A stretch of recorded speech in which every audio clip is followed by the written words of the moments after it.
माझं नाव आहे समियन पल्लवी चैतन्य देशपांडे। आज मी सादर करणार आहे कणा कविता, जी लिहिलेली आहे कुसुमाग्रज यांनी। ओळखलं का सर मला पावसात आलं कुणी, कपडे होते कतमलेले केसावरती पाणी, क्षणभर बसल्यानंतर हसला बोलला वरती पाहून, गंगामाई पाहुणी आली गेली घट्यात राहून, माहेर वाशील पोरी सारखी चार भिंतीत नाचली, मोक्या हाती जाईल कशी बायको मात्र वाचली, भिंत खचली चूल विचली होते नव्हते नेले,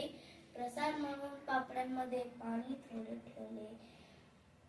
कारभानीला घेऊन संग सर आता लढतो आहे, पडकी भिंत बांधतो आहे चिखलगार काढतो आहे, खिशाकडे हात जातात हसत हसत उठला, पैसे नको सर जरा एकटेपणा वाटला, मोडून पडला संसार तरी मोडला नाही कणा, पाठीवरती